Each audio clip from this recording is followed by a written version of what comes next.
You have seen those things about the list of cities they're going to try to attack. I'm just praying that we will not have another Boston situation at Macy's Thanksgiving Parade or at the new Times Square this New Year's Eve. Folks, it's coming here, and the more that it comes here, the more opportunity or likelihood that you are going to know someone. Those of you who are familiar with the idea of 8 degrees of separation, all of us know somebody who knows somebody who knows somebody who was affected by these things. And so, knowing that, I want to share some things with you, and this is much too much for you to try to write down. So on the board out there, on the table out there, on the south wall, is a list of everything with a lot of scripture that I will not use this morning to help you find ways. And this does not only deal with things like this, but you may find these helpful in other tragedies that you are forced upon or forced upon your sphere of influence.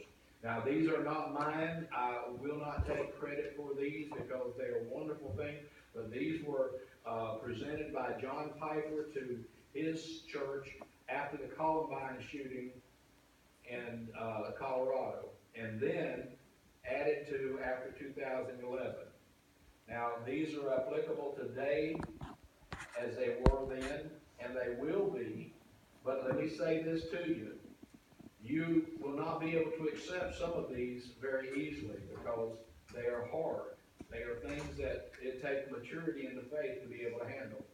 And I'm still dealing with some of these issues.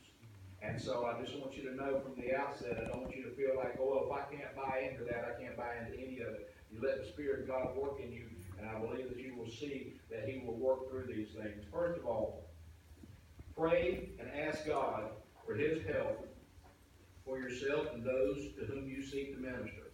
Ask Him for strength, wisdom, compassion, and the right words to say. Ask that those who have been affected to look to God as their hope and their strength and healing. Ask that your mouth would be a fountain of life. Preacher, I don't know how to pray. If any of you lack wisdom, you should ask of God, who gives generously and to all without finding fault, and it will be given to you. Amen. You will be surprised how you will be able to help people through tragedy if you will ask God how to help you. Secondly, feel free to feel and express empathy for those hurt most by this great evil and loss. Weep with those who weep. Folks, do not try to play this down.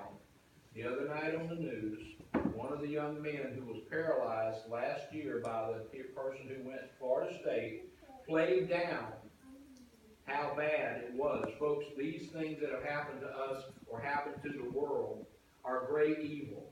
And you need to understand that. Don't play them down. Listen to what the Scripture says, Romans chapter 12:15. Rejoice with those who rejoice, mourn with those who mourn, or weep with those who weep. There are going to be people who need us to just listen, and you may not have the words to say. You don't need them. Tears are a language that not only God understands, but they're a language that people who are hurting understand. And they will be very appreciative of it. Number 3, feel and express compassion because of the tragic circumstances of so many loved ones and friends who have lost more than they could ever have imagined. Folks, I don't know how it would be to be sitting there at the house knowing that I had someone in another part of the world, maybe like Molly, this weekend, whenever they were there on vacation or something, and then see a tragic terrorist attack in that area.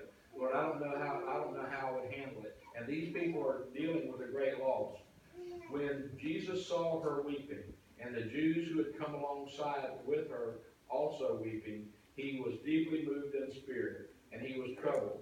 Where have you laid him? Come and see, Lord, they replied. And then verse 35, Jesus wept.